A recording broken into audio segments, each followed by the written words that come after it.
अपराधियों को योगी भेज रहे यमलोक। आगरा से लखनऊ तक एनकाउंटर। उत्तर प्रदेश में कई इलाके ठाए ठाए से सहम गए हैं। अपराधियों की धरपकड़ ऐसी हुई कि कई तो खुद ही थाने में पहुंच गए। लेकिन अपराधी चाहे कितनी भी माफी मांग लें, अपराध किया है तो योगी सरकार में सजा तो काटनी पड़ेगी। नमस्कार, कैपिटल टीवी का खास शो पर्दाफाश देख रहे हैं आप। मैं हूं आपके साथ हर्ष भारद्वाज। उत्तर प्रदेश पुलिस ने अपराधियों के खिलाफ अपनी सख्त कार्रवाई को जारी रखते हुए ऑपरेशन लंगड़ा चला रखा है। पुलिस की सक्रियता से अपराधियों में खौफ का माहौल है। लगातार हो रही मुठभेड़ों से साफ है कि योगी सरकार की जीरो टॉलरेंस नीति का असर अब जमीन पर दिखाई दे रहा है। यूपी पुलिस ने बागपत, गाजियाबाद, आगरा, मुजफ्फरनगर, लखनऊ में अपराधियों को एनकाउंटर में धर दबोचा है। जानिए अब की एनकाउंटर कहां हुए, एक एक करके आपको बताते हैं। बागपत में मुठभेड़ में कुख्यात बदमाश गिरफ्तार। बागपत की बिनौली थाना पुलिस और बदमाश के बीच मुठभेड़ हुई है। पुलिस ने मुठभेड़ के बाद कुख्यात बदमाश राजा उर्फ सलमान को गिरफ्तार कर लिया है। पुलिस की गोली लगने से घायल बदमाश को उपचार के लिए अस्पताल में भर्ती कराया गया है। पकड़ा गया आरोपी राजा लूट, हत्या और आर्म्स एक्ट जैसे गंभीर मामलों में वांछित था। उसके खिलाफ कुल 8 मुकदमे दर्ज हैं। पुलिस ने मौके से एक बाइक और एक तमंचा भी बरामद किया। ये मुठभेड़ बिनौली थाना क्षेत्र के माखर चौकी इलाके में हुई। फिलहाल आरोपी का इलाज अस्पताल में चल रहा है और पुलिस मामले की आगे की अभी जांच कर रही है। एडिशनल एसपी बागपत ने मुठभेड़ के बारे में पूरी जानकारी भी दी। आगरा पुलिस की बदमाश के साथ मुठभेड़। अब बात आगरा की करते हैं। आगरा थाना बमरौली कटारा पुलिस की बड़ी कार्रवाई देखने को मिली है। पुलिस टीम ने मुखबिर की सूचना पर एक थरा अंडरपास के पास संदिग्ध व्यक्ति और वाहन की चेकिंग की। चेकिंग के दौरान एक संदिग्ध युवक को रोकने का प्रयास किया गया। पुलिस टीम पर भागते समय संदिग्ध व्यक्ति ने फायरिंग की। पुलिस की जवाबी कार्रवाई में हमलावर युवक सुरजीत के पैर में गोली लगी। घायल अभियुक्त को पुलिस ने गिरफ्तार कर इलाज के लिए हालांकि जेल भेजा, लेकिन पकड़े गए अभियुक्त के कब्जे से एक अपाचे मोटरसाइकिल, एक तमंचा, 315 बोर, एक जिंदा कारतूस और एक खोखा कारतूस और साथ ही साथ 10,000 नगद चोरी का सामान भी बरामद किया। पुलिस मुठभेड़ में 3 शातिर बदमाश गिरफ्तार। गाजियाबाद का भी हाल जानिए, जहां पर पुलिस ने कविनगर थाना क्षेत्र में शनिवार को हुई मुठभेड़ के दौरान 3 शातिर बदमाशों को गिरफ्तार कर लिया। पकड़े गए आरोपियों के कब्जे से एक देशी तमंचा, 315 बोर, 2 जिंदा कारतूस, एक खोखा कारतूस, पीली धातु की 2 चैन के टुकड़े और घटना में उपयोग की जाने वाली एक पल्सर मोटरसाइकिल बरामद की है। मुठभेड़ में एक आरोपी दिनेश पुत्र विजयपाल सिंह निवासी अमरोहा के पैर में गोली लगी, जिसे उपचार के लिए चिकित्सालय भेजा गया है, जो पास ही में स्थित है। पुलिस के मुताबिक बीती 25 तारीख को बदमाशों ने लूट की घटना को अंजाम दिया था, जिसके लिए वादी बहादुर ने रिपोर्ट दर्ज कराई थी। कुछ अज्ञात बदमाश राजनगर स्थित उसके मालिक अचल सिंघल के घर में घुस गए थे, उसके साथ मारपीट की और मुख्य द्वार खुलवाने का दबाव बनाया। जाते समय वो 2 मोटरसाइकिल और मोबाइल फोन भी ले गए। घटना की गंभीरता को देखते हुए तत्काल मुकदमा दर्ज कर टीमें गठित की गई। जांच के दौरान सीसीटीवी फुटेज, कॉल डिटेल और मुखबिर की सूचना के आधार पर पुलिस आरोपियों तक पहुंची। 6 सितंबर को चेकिंग के दौरान आरोपी दिनेश ने पुलिस पर फायरिंग की, जिसके बाद जवाबी कार्रवाई में वो घायल हो गया। वहीं उसके 2 साथी जोगेंद्र उर्फ जॉली और अरुण कुमार, दोनों निवासी अमरोहा के बताए जा रहे हैं, उनको मुखर्जी पार्क चौराहे के पास से गिरफ्तार किया गया।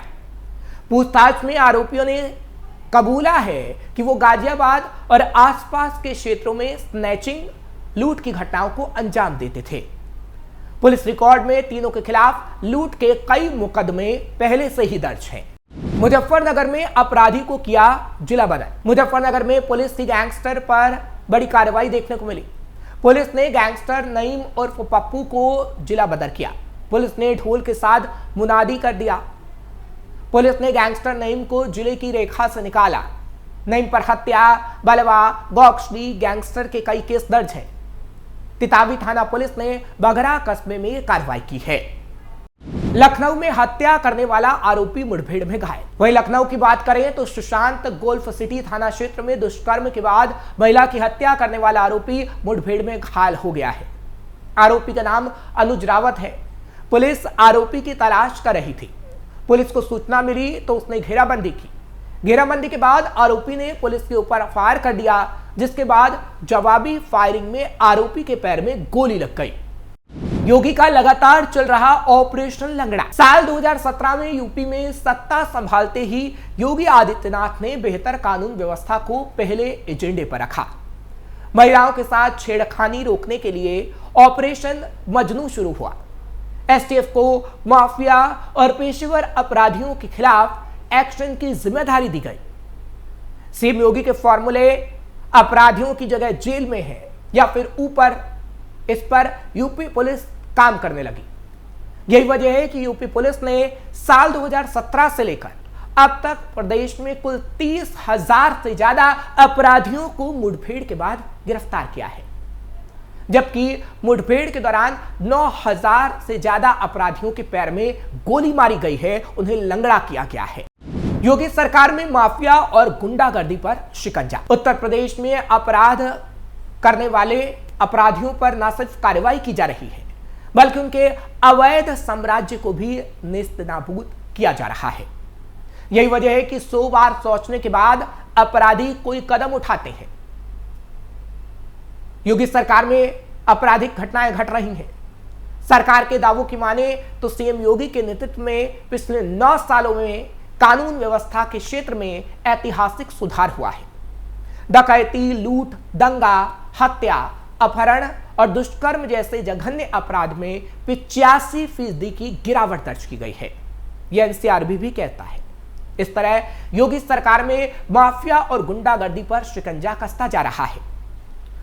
पुलिस रिकॉर्ड की माने तो डकैती की घटनाओं में 2016 की तुलना में 84.41% की कमी आई है, जबकि लूट के मामले में 77.43% की कमी हुई। इसी तरह अपहरण, दहेज, हत्या और दुष्कर्म की घटनाओं में भारी कमी देखने को मिली है।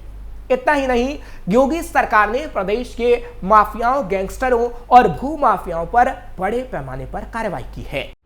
142 अरब रुपए की संपत्ति जब्त। भूमाफियाओं की 142 अरब रुपए से ज्यादा की चल अचल अवैध संपत्तियां भी जब्त की गई हैं। वहीं 68 माफिया और उनके करीब 1,500 सहयोगियों के खिलाफ मामले दर्ज किए गए हैं, जबकि 617 अपराधियों की गिरफ्तारी की गई है। इसके अलावा 752 पर गैंगस्टर एक्ट लागू किया गया है। प्रदेश का हर नागरिक सुरक्षित। यूपी पुलिस की सक्रियता और सीसीटीवी सर्विलांस जैसे आधुनिक तकनीकों ने अपराधियों को पकड़ने में महत्वपूर्ण भूमिका निभाई है। इस तरह सूबे की योगी सरकार के कार्यकाल में उत्तर प्रदेश न केवल विकास के मामले में आगे बढ़ा है, बल्कि कानून व्यवस्था के मोर्चे पर भी एक नई मिसाल कायम की गई है। पुलिस प्रशासन की सक्रियता, तकनीकी उन्नयन और सख्त कानूनों ने अपराधियों को मिट्टी में मिला दिया है। योगी सरकार में उत्तर प्रदेश का हर नागरिक सुरक्षित महसूस करता है। ये योगी सरकार की एक तरह से सबसे बड़ी उपलब्धि मानी जा रही है, क्योंकि 2017 में योगी सरकार बनने से पहले यूपी की कानून व्यवस्था विपक्षी दलों का मुद्दा होता था।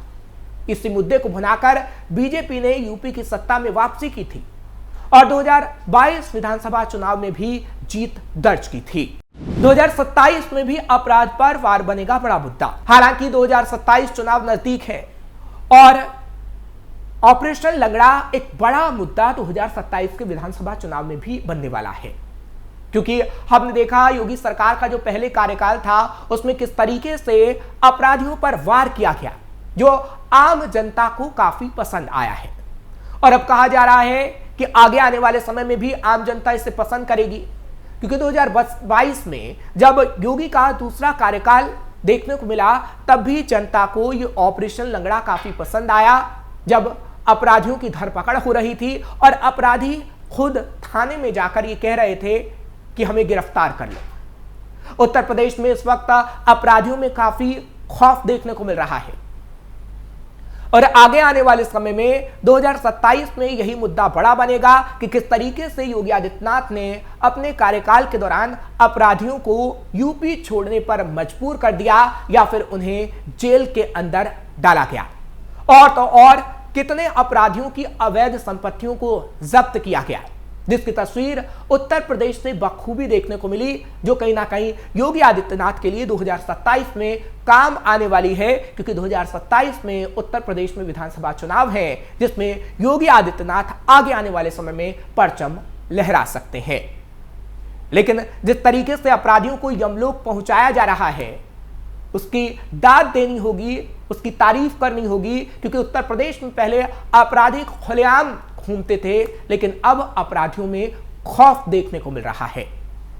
आपको ये खबर कैसी लगी कमेंट सेक्शन में जरूर बताएं। खबर को लाइक शेयर करें, कैपिटल टीवी को सब्सक्राइब करना मत भूलिएगा।